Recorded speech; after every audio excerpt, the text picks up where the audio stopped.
Hello students, welcome to रोशन की class YouTube channel. दोस्तों, आप सभी का आज के इस पाठ्य योजना की वीडियो में एक बार फिर से बहुत बहुत स्वागत है। आज मैं आप लोगों के लिए लेके आया यहाँ पे सामाजिक अध्ययन का यहाँ पे आप लोगों को पाठ्य योजना दिखाऊंगा। और यहाँ पे अगर आप लोग उप विषय की बात करेंगे, काफ़ी बच्चे इस विषय और उप विषय नहीं समझ पाते हैं। तो विषय देखिए होता है जो आप जैसे सामाजिक अध्ययन हो गया, आपका विज्ञान हो गया। लेकिन उप विषय किसे कहते हैं? उप विषय उसके अंदर सामाजिक अध्ययन के अंदर आपको भी पता है कि इतिहास, भूगोल, नागरिक शास्त्र, ये सारी चीज़ें आती हैं। तो ये उप विषय हो जाते हैं। ठीक है, तो काफ़ी बच्चे जो पूछते रहे कमेंट बॉक्स में, सर विषय और उप विषय नहीं समझा, तो उनके लिए ये बता दिया मैंने। तो जैसे यहाँ पे विषय देखेंगे तो सामाजिक अध्ययन का है, लेकिन अगर उप विषय की बात करेंगे तो ये पॉलिटी का है, यानी कि राजनीति विज्ञान का है, जो आज का प्रकरण है। क्योंकि हमारा आज का प्रकरण है, देखिए यहाँ पे दिख नहीं रहा हो सकता हल्का सा दिख रहा हो, लोकतंत्र और उसके प्रकार।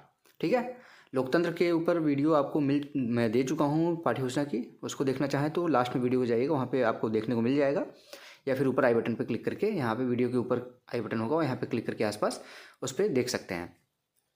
तो चलिए देर नहीं करते हैं, स्टार्ट करते हैं आज की वीडियो। अगर आप लोगों को लाभ मिलता है आज की वीडियो से, एक एक पॉइंट में पढ़ के बताऊंगा, तो कोई दिक्कत नहीं होगी आप लोगों को। ध्यान से सुनिएगा बस।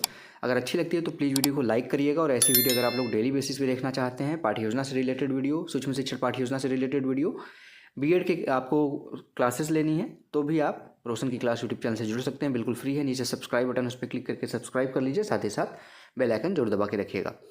तो देर नहीं करते हैं, चलिए स्टार्ट करते हैं। दैनिक पाठ्य योजना सबसे पहले आपको लिखना होता है। जिस भी पेज से आप पाठ्य योजना बनाना स्टार्ट करते हैं, विद्यालय का नाम लिखना है, जिस विद्यालय में पाठ्य योजना पढ़ाने के लिए जाएंगे।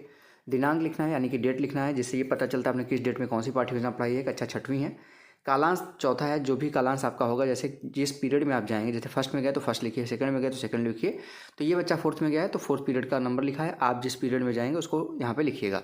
कालांश को ही चक्र कहते हैं, तो कालांश और चक्र में कन्फ्यूज मत होइएगा, चक्र और कालांश सेम होता है।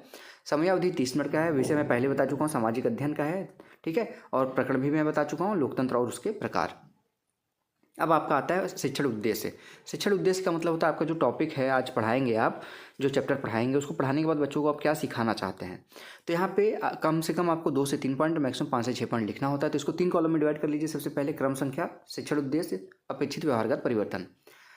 ज्ञानात्मक उद्देश्य पहला है, छात्र लोकतंत्र के प्रत्यय से संबंधित विभिन्न अवधारणाओं का प्रत्यास्मरण कर सकेंगे। दूसरा पॉइंट है, छात्र लोकतंत्र के विभिन्न प्रकारों का प्रत्याविज्ञान कर सकेंगे। दूसरा हेडिंग है अवबोधात्मक। यहाँ पे इसमें देखिए लिखा गया, छात्र लोकतंत्र के प्रत्यय एवं लोकतंत्र के विभिन्न प्रकारों की व्याख्या कर सकेंगे। दूसरा पॉइंट है, छात्र लोकतंत्र के विभिन्न प्रकारों की परस्पर तुलना कर सकेंगे। तीसरा है अनुप्रयोगात्मक उद्देश्य। इसमें लिखा गया, छात्र लोकतंत्र और उसके विभिन्न प्रकारों से संबंधित सीखे हुए ज्ञान का अपने दैनिक एवं व्यवहारिक जीवन में प्रयोग कर सकेंगे। अगला हेडिंग है चौथा, देखिए कौशलात्मक। छात्र विश्व मानचित्र में लोकतांत्रिक देशों को चिन्हित कर सकेंगे। पांचवा हेडिंग है अभिरुचि। छात्र लोकतंत्र और उसके विभिन्न प्रकारों के बारे में जानकारी अर्जित करने में रुचि ले सकेंगे। छठवां हेडिंग है अवृत्ति। छात्र लोकतंत्र के प्रति वैज्ञानिक दृष्टिकोण का विकास कर सकेंगे। दूसरा पॉइंट है, छात्र लोकतंत्र के प्रति अपना सकारात्मक दृष्टिकोण विकसित कर सकेंगे। अब इसके बाद आपका आता है नेक्स्ट हेडिंग, सहायक सामग्री। सहायक सामग्री के अंतर्गत जिन भी सामग्रियों की आप सहायता शिक्षण कार्य के लिए करते हैं, वो सारी चीज़ें यहाँ पे आप लिख सकते हैं। तो देखिए सहायक सामग्री में लिखा गया मानचित्र, चार्ट्स, जैसे आप कोई यहाँ पे लोकतांत्रिक देशों के चार्ट बना के ले जा सकते हैं। लोकतांत्रिक देशों के चार्ट पे नाम लिख के ले जा सकते हैं। लपेट फलक, जो रोलिंग बोर्ड ले जाते हैं आप, संकेतक तथा अन्य यहाँ पे कक्षा शिक्षण पर, यहाँ पे शिक्षणों उपयोगी सहायक सामग्री। यहाँ पे देखिए ये गृह कार्य यहीं बच्चा लिख दिया है। यहाँ पे पूर्व ज्ञान हो गया, गृह कार्य लिख दिया है, पूर्व ज्ञान लिख लीजिएगा। ये हेडिंग गलत लिख दिया है, ध्यान से देखिएगा, गलत मत लिख लीजिएगा, गृह का लास्ट में आता है। पूर्व ज्ञान में लिखा गया है, छात्र सरकार और उसके विभिन्न प्रकारों के बारे में सामान्य जानकारी रखते हैं। अब प्रस्तावना प्रश्न आता है। प्रस्तावना प्रश्न को यहाँ पे 3 कॉलम में डिवाइड करिए। क्रम संख्या, छात्र अध्यापक या फिर छात्र अध्यापिका क्रियाएं, विद्यार्थी क्रियाएं। यहाँ पे बच्चों से आप प्रश्न पूछेंगे, उस प्रश्न का आंसर आएगा, फिर दूसरा प्रश्न पूछेंगे। इस तरीके से कम 3 प्रश्न पूछ के अपना प्रकरण निकलवा सकते हैं। ज़्यादा से ज़्यादा 5 से 6 प्रश्न पूछा जा सकता है अपना प्रकरण निकलवाने के लिए।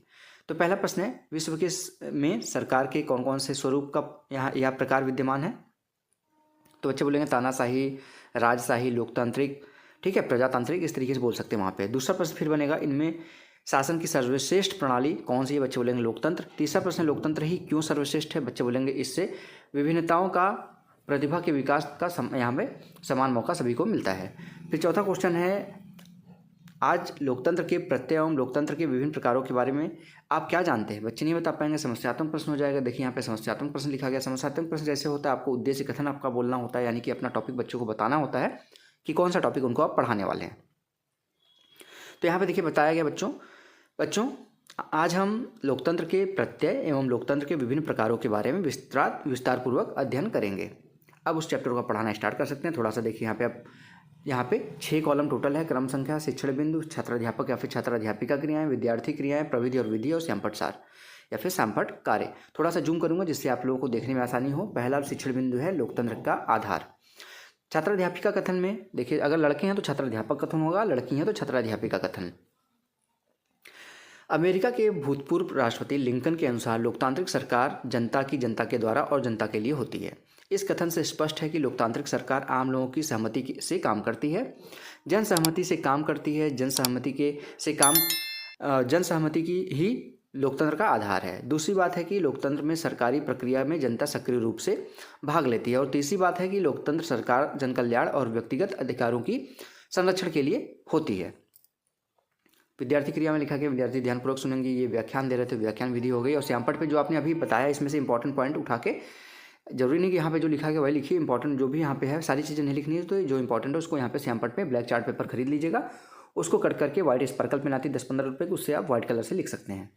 ठीक है। तो यहाँ पे देखिए लिखा गया, अमेरिका के भूतपूर्व राष्ट्रपति लिंकन यहाँ पे बोले हैं कि लोकतांत्रिक सरकार जनता की, जनता के द्वारा, जनता के लिए होती है।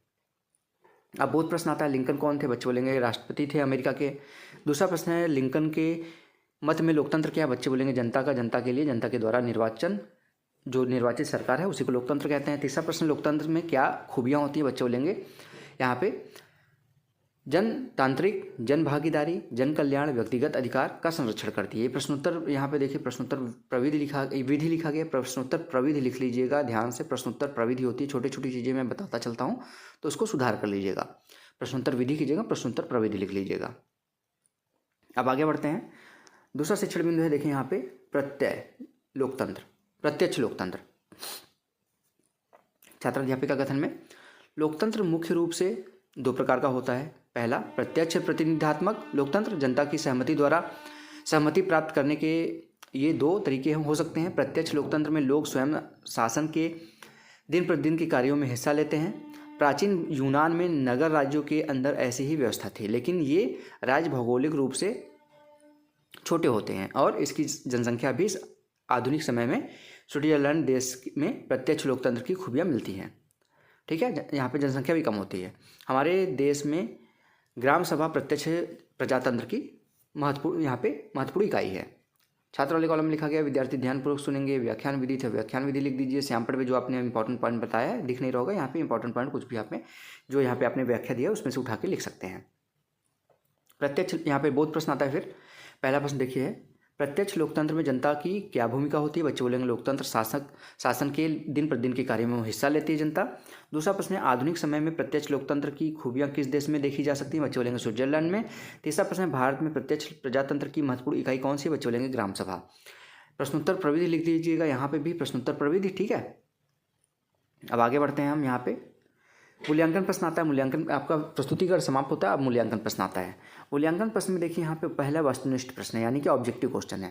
पहला प्रश्न है, लोकतंत्र का आधार है। बच्चे बोलेंगे यहाँ पे देखिए 4 ऑप्शन है, शासन की मनमानी, जोर जबरदस्ती, बल प्रयोग, जनसहमति। तो यहाँ पे जनसहमति होती है सभी की, तो द हो जाएगा।